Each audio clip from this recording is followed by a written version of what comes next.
춘천지방법원과 검찰청마저 캠프페이지 신축 이전을 춘천시에 요청하는 등 캠프페이지 개발 압력이 커지고 있어 시민사회 반발이 예상됩니다. 농어촌 민박이 대형화, 고급화되고 있는 가운데 민박업소에 대한 관리와 점검은 부실하다는 지적이 많습니다.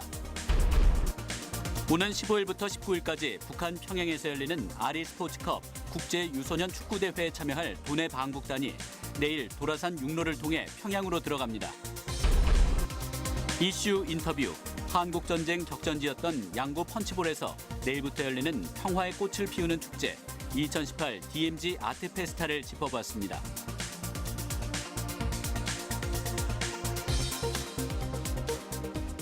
시청자 여러분 안녕하십니까?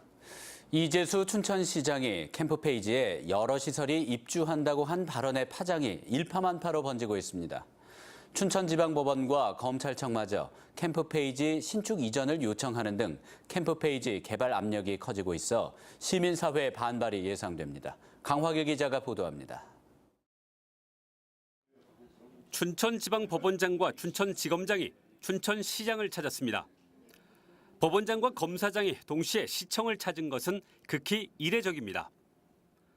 법원장과 검사장은 신축해야 하는 법원과 검찰청 두 청사를 캠프페이지에 지을 수 있는지 물었습니다. 두 법무시설은 지은 지 40년이 넘었습니다. 하지만 춘천시는 캠프페이지 입주를 반대했습니다. 시민복합공원에 정해진 현재 계획에 공공청사 용지는 없다며 불가능 입장을 밝혔습니다. 토롱성은 아니에요. 근데 어쨌든 시민 정서상 거기는 못 들어가는 거잖아요. 대신 동래면 거두리와 근화동 등 두 곳의 대안 부지를 제시했습니다. 캠프페이지 입주 압력은 두 기관뿐만 아닙니다. 안전성에 문제가 있다는 평가를 받은 강원도청도 비공식적으로 수차례 캠프페이지 이전을 타진했습니다. 이처럼 캠프페이지가 공공기관의 신축 부지로 최근 자주 회자되는 것은 춘천시가 자초한 측면이 큽니다. 동북아 시대 북방경제 거점 플랫폼, 창작종합지원센터, 복합문화 커뮤니티 센터, 통일센터, 컨벤션 센터, 민선 7기 들어 모두 캠프페이지와 결부지은 시설들입니다. 이에 대해 시민사회 단체들은 힘있는 기관들이 도심 노른자에 들어서려는 것은 공헌을 바라는 시민 여론을 무시한 처사라며 반발하고 있습니다. 춘천 지역 시민사회 단체들은 조만간 모임을 갖고 다음 주쯤 강력한 반대 입장을 표명할 예정입니다. MBC 뉴스 강화길입니다. 횡성 탄약고가 이전한 지 2년이 지났지만 여전히 상수원 보호구역이 지역개발의 걸림돌이 되고 있습니다. 정부의 규제개혁 기조에 맞춰 해당 지역의 규제를 완화해달라는 요구가 거세지고 있습니다. 김진아 기자입니다. 횡성 관문에 위치한 옛 탄약고 부지입니다. 횡성군이 국방부에 탄약고 이전비로 300억 원을 주고 사들였지만 2년이 넘도록 25만 제곱미터에 이르는 넓은 땅을 놀리고 있습니다. 대기업 몇몇이 개발 의향을 밝히기도 했는데 원주 상수원 보호구역에 묶여 투자를 포기한 겁니다. 지난 2015년 원주시와 수자원공사 등이 원주 장양리 취수원 폐지와 상수원 보호구역 해제 등에 합의했지만 환경부가 해제 불가 입장을 거듭 밝히면서 오랜 갈등 끝에 맺은 협약도 무용지물이 됐습니다. 환경부는 올해 극심한 가뭄으로 보령댐 등 일부 지역의 취수원 확보가 어려웠고 고도 처리 시설을 갖춘 원주 정수장의 공업용수 전환에 경제성이 없다는 이유를 내세웠습니다. 산업단지 조성을 계획하고 있는 강원도와 횡성군은 개발을 위해 수도법이라도 완화해달라는 입장입니다. 폐수관을 따로 설치해 취수시설로부터 1km 떨어진 하류 쪽으로 방류하거나 인근의 다른 수계로 배출하는 방안을 기획재정부에 건의했습니다. 지금처럼 이렇게 환경부에 우리 입장을 설명하는 것 갖고는 좀 부족할 것 같다는 생각이 들어서 좀 더 저희들도 강한 입장으로 우리의 정책을 설명하도록 할게요. 하지만 이송관로 파손에 따른 환경오염 우려 등을 이유로 환경부가 불가 입장을 밝히고 있어 쉽지 않아 보입니다. 수백억 원을 들여 되찾은 땅이 규제 완화 없이는 사업성이 크게 떨어지면서 지역의 애물단지가 되고 있습니다. MBC 뉴스 김진아입니다. 농어촌 민박이 갈수록 대형화, 고급화되고 있다는 소식을 전해드렸는데요. 민박업소가 전체 숙박업소의 절반 이상을 차지하고 있지만 관리에는 역부족입니다. 김형호 기자가 보도합니다. 강릉시가 평창 동계올림픽에 맞춰 구축한 빈방 정보 안내 시스템입니다. 전체 700여 개의 숙박업소가 등록돼 피서철에도 빈방과 객실 요금 등의 정보를 제공하고 있습니다. 이 가운데 농어촌 민박으로 신고된 업소는 430여 곳으로 60% 이상입니다. 하지만 동계올림픽 때와 달리 숙박업소들에 대한 대대적인 점검은 이루어지지 않아 민박업소에 대한 관리와 점검은 소홀한 상태입니다. 평창 동계올림픽을 앞두고 보건소에 꾸려진 숙박관리 TF팀이 축소되면서 민박업은 농업 관련 부서 한 명이 맡게 됐기 때문입니다. 옛날에는 여기 뭐 더 인원들이 있기도 했었고 그랬는데 지금은 그렇지 않아서 저희 그 공중위생법상에 있는 호텔이랑 모텔 있는 숙박업소들만 저희가 관리하고 있습니다. 숙박시설과 달리 민박업소는 소화기와 단독 화재 경보기 등 간단한 소방시설만 갖추면 되고 위생점검은 구체적인 기준조차 없습니다. 관리와 단속이 부실하다 보니 숙박업소에서 민박이 차지하는 비중이 늘고 있습니다. 지난 2016년 기준으로 전국 숙박업소 4만 7천여 개 가운데 53%인 2만 5천여 곳이 농어촌 민박이었습니다. 농어촌 민박 안전관리 강화를 위해 연일 1회 이상 소방, 건축, 위생 담당 기관이 합동점검을 실시토록 사업 지침을 보완하였습니다. 또한 관계기관 간의 상시적인 협조가 중요합니다. 게스트하우스라는 이름으로 농어촌 민박이 급증한 제주도에서는 이달부터 민박 안전 인증대를 도입하는 등 제도 개선에 나섰습니다.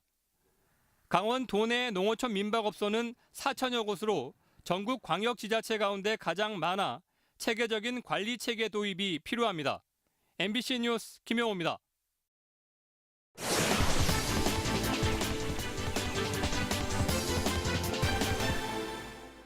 이슈 인터뷰입니다. 오늘은 내일부터 양구 펀치볼에서 열리는 2018 DMZ 아트 페스타에 대해서 알아보겠습니다.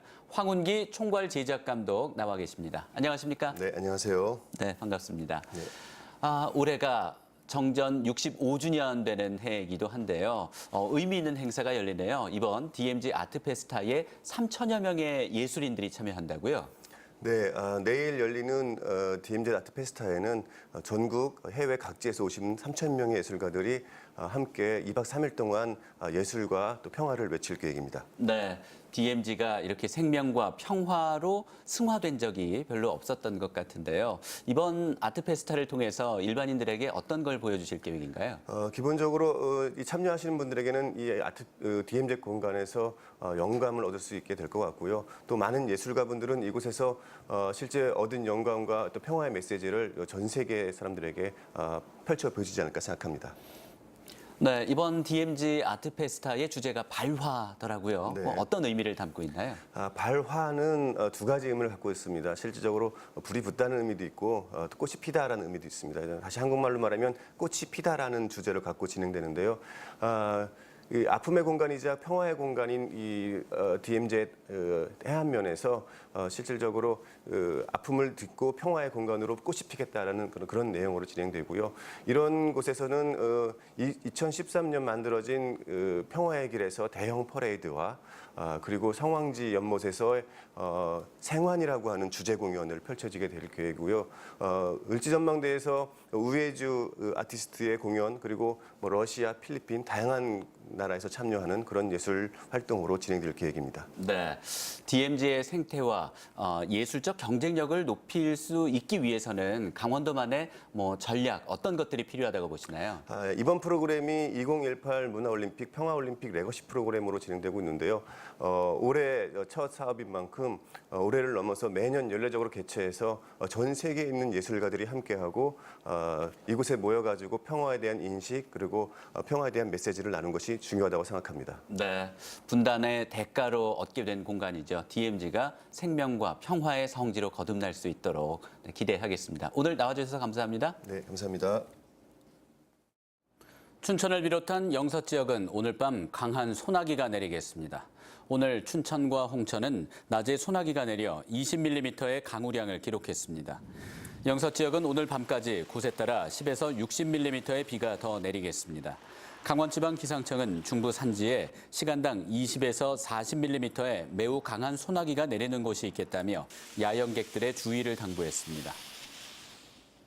오는 15일부터 19일까지 북한 평양에서 열리는 아리스포츠컵 국제 유소년 축구 대회에 참여할 도내 방북단 규모가 14명으로 확정됐습니다. 강원도 참가단은 최문순 도지사를 단장으로 한금석 도의회 의장, 춘천, 원주 강릉시장 등 14명으로 최종 확정됐습니다. 강원도 참가단을 포함한 방북단 전체 규모는 선수단 84명, 기자단 26명, 참관단 25명 등 151명입니다. 이들은 10일 경의선 육로를 통해 방북했다가 19일 같은 경로로 돌아올 예정입니다. 남북체육교류협회 측은 당초 300명 규모의 방북을 추진했지만 국제사회 대북제재 등을 의식해 방북단 규모를 줄인 것으로 알려졌습니다. 춘천시는 최근 강원도 내 장애인 인권 침해 사건이 발생함에 따라 장애인 복지시설의 성폭력과 성희롱 실태를 특별 점검합니다. 오는 17일까지 장애인 복지시설 24곳의 종사자와 장애인 750명에 대해 일제 조사를 벌입니다. 보호 능력이 부족한 장애인에 대한 차별과 학대 여부를 점검하고 인권 침해 예방 교육 실시 여부도 중점 조사합니다. 춘천시는 전기자동차 150대를 추가로 보급합니다. 전기자동차 보급은 차량 출고 순으로 보조금을 지급하며 자세한 사업 공고는 오는 13일 이후 춘천시청 홈페이지에서 확인할 수 있습니다. 또 급속 충전기도 100kW 2기, 200kW 9기 등 11기를 9월 중에 설치합니다. 200kW 충전기는 2대를 동시에 충전할 수 있고 충전 시간이 20-30분인 급속형입니다. 춘천시는 전기자동차 보급을 올해 180대, 내년에 300대까지 확대할 계획입니다. 이상으로 뉴스데스크 강원을 마칩니다. 고맙습니다.